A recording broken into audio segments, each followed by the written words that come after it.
আমরা আওয়ামী লীগ চাই না, জয় বাংলা চাই। শেখ হাসিনা চাই না, বঙ্গবন্ধু চাই, বলছেন কাদের সিদ্দিকী। নূরের শর্ট টাইম মেমোরি লস হচ্ছে, বলছেন রাশেদ খান। এবং সর্বশেষ জানাবো, মাজার ভাঙা ও লাশ পুড়িয়ে দেওয়া রাসূলের শিক্ষা নয়, বলছেন রিজভী। শুনছিলেন সংবাদ শিরোনাম, এবারে বিস্তারিত। পিআর পদ্ধতিতে রাজি হয়নি বিএনপি।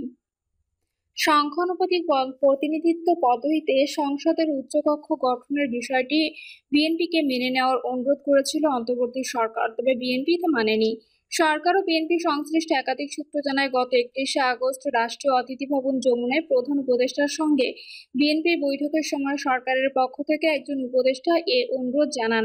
ওই সময় প্রধান উপদেষ্টা বিষয়টি উত্থাপন করে বিএনপিকে ভেবে দেখতে বলেন। এ বিষয়ে জানতে চাইলে নাম প্রকাশ না করার শর্তে এক বিএনপি নেতা বলেন, 31শে আগস্টের বৈঠকে বিষয়টি আলোচনায় এসেছে। তারা বলেছেন, ইতিমধ্যে জাতীয় ঐকমত্য কমিশনের বিষয়টি চূড়ান্ত হয়েছে। পিআর সহ সাংবিধানিক সংস্কার প্রস্তাবগুলো এখনই বাস্তবায়নের কোনো বৈধতা বা সাংবিধানিক উপায় যদি থাকে, বিএনপি তা মেনে নেবে। সংসদ বিষয়ক গবেষক অধ্যাপক নিজামুদ্দিন আহমেদ বলেন, উচ্চকক্ষের গঠন পদ্ধতি ও ক্ষমতা নিয়ে ঐকমত্য কমিশন যে সিদ্ধান্ত দিয়েছে তা খুবই ভালো, তবে বিএনপি যেভাবে উচ্চকক্ষ গঠনের কথা বলছে তা অযৌক্তিক। রাজনৈতিক দলগুলোর সঙ্গে জাতীয় ঐকমত্য কমিশনের আলোচনায় দ্বিকক্ষ বিশিষ্ট সংসদ গঠনের বিষয়ে ঐকমত্য হলেও উচ্চকক্ষের নির্বাচন বা গঠন পদ্ধতি নিয়ে মতভিন্নতা আছে। ঐকমত্য কমিশনের সিদ্ধান্ত হলো, উচ্চকক্ষ বা সিনেট হবে 100 সদস্যের, নিম্নকক্ষের নির্বাচনে প্রাপ্ত ভোটে সাংখ্যানুপাতিক প্রতিনিধিত্ব পদ্ধতিতে উচ্চকক্ষের 100 জন সদস্য নির্বাচিত হবেন। অর্থাৎ একটি দল 300 আসনে যত ভোট পাবে তার অনুপাতে উচ্চকক্ষে আসন পাবে। তবে এই পদ্ধতি নিয়ে বিএনপি ও এনডিএম এর ভিন্ন মত আছে। তারা চায় নিম্নকক্ষে একটি দল যত আসন পাবে তার ভিত্তিতে উচ্চকক্ষে আসন বন্টন হবে। সংশ্লিষ্ট ব্যক্তিরা বলছেন, বিএনপির চাওয়া অনুযায়ী উচ্চকক্ষ গঠন করা হলে এটি হবে নিম্নকক্ষেরই প্রতিচ্ছবি। এভাবে উচ্চকক্ষ গঠন করা হবে অনর্থক এবং অর্থের অপচয়। এতে উচ্চকক্ষ গঠনের যে উদ্দেশ্য তা পূরণ হবে না। আইনসভায় ভারসাম্য আনা এবং একক দলের ইচ্ছায় সংবিধান পরিবর্তনের সুযোগ কঠিন করার জন্য উচ্চকক্ষ গঠনের প্রস্তাব করা হয়েছে। তারা মনে করছে, লন্ডন বৈঠকের পর থেকে সরকার সংস্কার সহ বিভিন্ন ক্ষেত্রে বিএনপির চাওয়াকে প্রাধান্য দিচ্ছে। বিএনপিকেও সংস্কার প্রশ্নে ক্রমে শক্ত অবস্থান নিচ্ছে। লন্ডন বৈঠকের পর থেকে শক্ত অবস্থানে বিএনপি 6টি সংস্কার কমিশনের 84টি প্রস্তাবে রাজনৈতিক দলগুলোর সঙ্গে আলোচনার মাধ্যমে ঐকমত্য সিদ্ধান্ত হয়। এগুলো নিয়ে তৈরি হচ্ছে জুলাই জাতীয় সনদ। এর মধ্যে উচ্চকক্ষের নির্বাচন পদ্ধতি সহ মোট 9টি গুরুত্বপূর্ণ প্রস্তাবে বিএনপির ভিন্ন মত আছে। সরকার, রাজনৈতিক দল ও ঐকমত্য কমিশন সূত্র জানায়, জুলাই জাতীয় সংসদের সনদের বাস্তবায়ন পদ্ধতি নিয়ে দলগুলোর মধ্যে, বিশেষ করে বিএনপির সঙ্গে জামায়াত ইসলামী ও জাতীয় নাগরিক পার্টির মতভিন্নতা প্রকট। সম্প্রতি ঐকমত্য কমিশন এ বিষয়ে একাধিক আনুষ্ঠানিক বৈঠক করেছে। অন্তর্বর্তী সরকারের একজন উপদেষ্টার বাসায় এই 3 দল সহ আরো কয়েকটি দল, ঐকমত্য কমিশনের প্রতিনিধি এবং সরকারের একাধিক উপদেষ্টা মিলে গত মাসে অ-আনুষ্ঠানিক বৈঠক হয়, কিন্তু সেখানেও কোনো মতৈক্য হয়নি। গত জুনে লন্ডনে বিএনপির ভারপ্রাপ্ত চেয়ারম্যান তারেক রহমানের সঙ্গে প্রধান উপদেষ্টা অধ্যাপক মোহাম্মদ ইউনূসের বৈঠক হয়। এরপর থেকে বিভিন্ন কার্যক্রম দেখে জামায়াত ও এনসিপির মনে সন্দেহ জেগেছে যে সরকারের সঙ্গে বিএনপির বিশেষ কোনো সমঝোতা হয়েছে কিনা।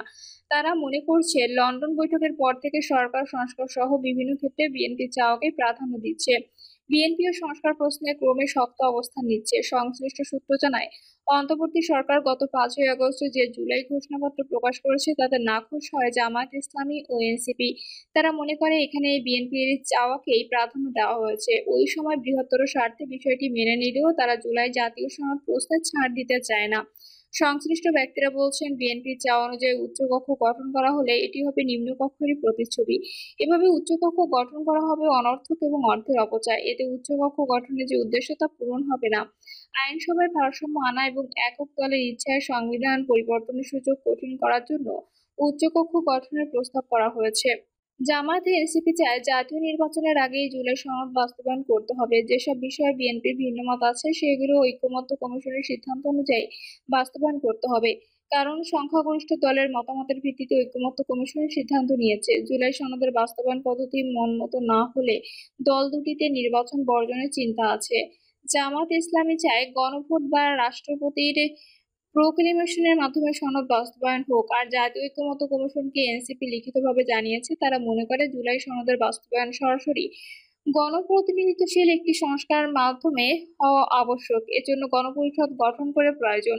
প্রস্তাবিত সংস্কার ও সনদ বাস্তবায়নের জন্য সাংবিধানিক কাঠামো দেবে গণপরিষদ। অন্যদিকে বিএনপি মনে করে সংবিধান সংক্রান্ত যেসব প্রস্তাব আছে সেগুলো আগামী সংসদ ছাড়া বাস্তবায়নের কোনো বৈধ পথ নেই। তারা আগামী সংসদ গঠিত হওয়ার 2 বছরের মধ্যে এসব প্রস্তাব বাস্তবায়নের পক্ষে। তারা একটি কমিশনকে জানিয়েছে, সব মিলিয়ে রাজনৈতিক দলগুলোর মতভিন্নতা প্রকট। সম্প্রতি ঐকমত্য কমিশন এ বিষয়ে একাধিক অনানুষ্ঠানিক বৈঠক করেছে। অন্তর্বর্তী সরকারের একজন উপদেষ্টার বাসায় এই 3 দল সহ আরো কয়েকটি দল ঐকমত্য কমিশনের প্রতিনিধি এবং সরকারের একাধিক উপদেষ্টা মিলে গত মাসে অনানুষ্ঠানিক বৈঠক হয়, কিন্তু সেখানেও কোনো মতৈক্য হয়নি। গত জুনে লন্ডনে বিএনপির ভারপ্রাপ্ত চেয়ারম্যান তারেক রহমানের সঙ্গে প্রধান উপদেষ্টা অধ্যাপক মোহাম্মদ ইউনূসের বৈঠক হয়। এরপর থেকে বিভিন্ন কার্যক্রম দেখে জামায়াত ও এনসিপির মনে সন্দেহ জেগেছে যে সরকারের সঙ্গে বিএনপির বিশেষ কোনো সমঝোতা হয়েছে কিনা। তারা মনে করছে, লন্ডন বৈঠকের পর থেকে সরকার সংস্কার সহ বিভিন্ন ক্ষেত্রে বিএনপির চাওয়াকে প্রাধান্য দিচ্ছে। বিএনপির সংস্কার প্রশ্নে ক্রমেই শক্ত অবস্থান নিচ্ছে। সংশ্লিষ্ট সূত্র জানায়, অন্তর্বর্তী সরকার গত 5ই আগস্ট যে জুলাই ঘোষণাপত্র প্রকাশ করেছে তাতে নাখোশ হয় জামায়াত ইসলামী ও এনসিপি। তারা মনে করে এখানে বিএনপি চাওয়াকেই প্রাধান্য দেওয়া হয়েছে। ওই সময় বৃহত্তর স্বার্থে বিষয়টি মেনে নিলেও তারা জুলাই জাতীয় সনদ প্রশ্নে ছাড় দিতে চায় না। সংশ্লিষ্ট ব্যক্তিরা বলছেন, বিএনপির চাওয়া অনুযায়ী উচ্চকক্ষ গঠন করা হলে এটি হবে নিম্নকক্ষেরই প্রতিছবি। এভাবে উচ্চকক্ষ গঠন করা হবে অনর্থক এবং অর্থের অপচয়। এতে উচ্চকক্ষ গঠনের যে উদ্দেশ্য তা পূরণ হবে না। আইনসভায় ভারসাম্য আনা এবং একদল দলের ইচ্ছায় সংবিধান পরিবর্তনের সুযোগ কঠিন করার জন্য উচ্চকক্ষ গঠনের প্রস্তাব করা হয়। জামায়াত ও এনসিপি চায় জাতীয় নির্বাচনের আগেই জুলাই সনদ বাস্তবায়ন করতে হবে। যেসব বিষয়ে বিএনপির ভিন্ন মত আছে সেগুলো ঐকমত্য কমিশনের সিদ্ধান্ত অনুযায়ী বাস্তবায়ন করতে হবে। কারণ সংখ্যাগরিষ্ঠ দলের মতামতের ভিত্তিতে ঐকমত্য কমিশন সিদ্ধান্ত নিয়েছে। জুলাই সনদের বাস্তবায়ন পদ্ধতি মনমতো না হলে দল দুটি নির্বাচন বর্জনের চিন্তায় আছে। জামায়াত ইসলামী চায় গণভোট বা রাষ্ট্রপতির প্রক্লেমেশনের মাধ্যমে সনদ বাস্তবায়ন হোক।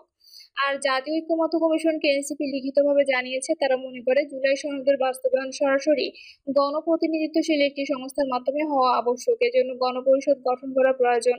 প্রস্তাবিত সংস্কার ও সনদ বাস্তবায়নের জন্য সাংবিধানিক কাঠামো দেবে গণপরিষদ।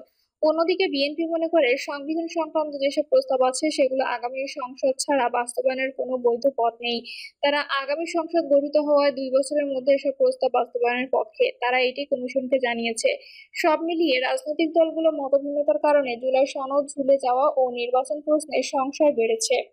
জাতীয় ঐকমত্য কমিশনের সহসভাপতি অধ্যাপক আলী রিয়াজ বলেন, সামগ্রিকভাবে জুলাই সনদ বাস্তবায়নের পদ্ধতি নিয়ে তারা সুপারিশ দেবে। এজন্য বিশেষজ্ঞদের সঙ্গে আলোচনা হয়েছে। দলগুলো তাদের মতামত দিয়েছে। সেখানে গণভোট সহ বিভিন্ন পরামর্শ এসেছে। আলী রিয়াজ বলেন, উচ্চকক্ষের গঠন পদ্ধতি সহ যেসব সিদ্ধান্তে ভিন্নমত আছে সেগুলো নিয়ে গণভোট করা যায় কিনা তা নিয়ে বিশেষজ্ঞদের পরামর্শ চাইবে ঐকমত্য কমিশন। এবং সর্বশেষ জানাবো, নূরের শর্ট টাইম মেমোরি লস হচ্ছে, বলছেন রাশেদ খান। গণ অধিকার পরিষদের